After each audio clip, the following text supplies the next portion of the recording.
So glad to have Stephanie Barger back with us today from Canine Zen. Stephanie, people are enjoying your videos very much. And so we're launching a whole series of these. They're not going to be quite as long as the first couple that we did.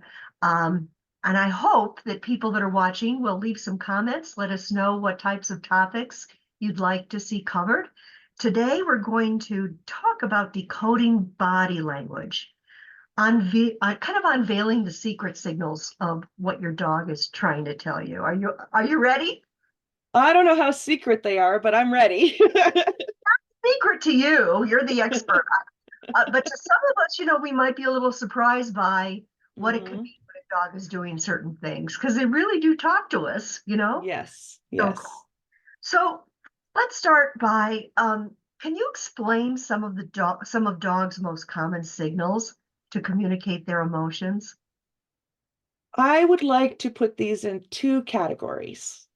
The first one is the behaviors that we notice that are usually well after the behaviors that we don't notice. So behaviors we notice are things like cowering, growling, barking, lunging, even some of those aggressive behaviors that we label as aggressive, where they're air snapping or even trying to bite. Those are definitely communicating a dog's emotions. However, they are communicating an acceleration usually of the dog's emotions, unless you have convinced them that you are not going to pay attention to the more subtle ones and they realize, well, I don't get listened to unless I do X. So you can actually train out some of these more common, easy to step in and help support your dog before you get the explosions or the big behaviors. um, if you are not paying attention to the more subtle signs. So the more subtle signs can be something as simple as you reach for the dog and they just go back just a little bit, right? I don't know if if people watching YouTube saw that. I just went back just a little bit, or I just a little turn of the head. Okay. It can be as subtle as that. However, there are some other things where they What does might it mean? lick. What does it mean when they do that? When they Ooh, that makes me uncomfortable. I'm oh, not comfortable with that.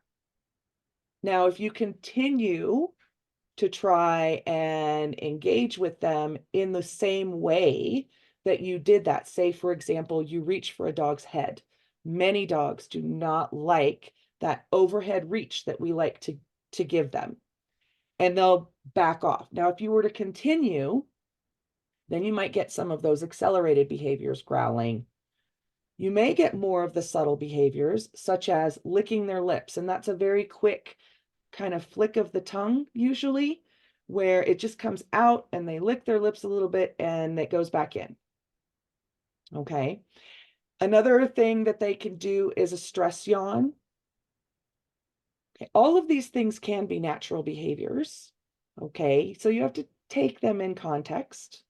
But a natural behavior of yawning usually is associated with the dog just woke up or it's been tired. Whereas a stress yawn is followed by something that is making the dog uncomfortable. And frequently will also include kind of that really big opening of the mouth and kind of almost a shake, how they're opening it so much. And maybe even some vocalization like a whine or that high pitched noise that sometimes we make when we're yawning. ah, okay. Exactly. You're making me want to Exactly. yawn. I'm one of those. um, But if someone yawns, I automatically yawn, and it's always good to me. yes. And it may include behaviors like some kind of an avoidance. They'll sniff the ground. They'll go get a drink of water. Oh, I have to go over here and pee. Those kinds of things. Any kind of trying to disconnect from the situation or get away from the situation. So frequently we don't recognize those things. And one of the things that I suggest people do is kind of go online and look at all of those pictures of people, especially kids, hugging their dogs, and look at what the dog is doing in that situation. Another thing is called whale eye, and that's when the eyes are really big. You can see the whites of their eyes.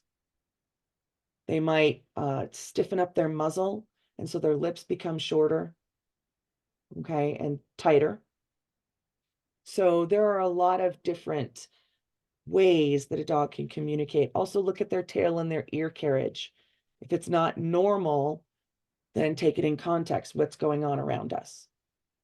I remember years ago, and I've had dogs almost my whole life. Years ago, my youngest daughter and I were sitting in bed watching television, and we had one of our dachshunds between us.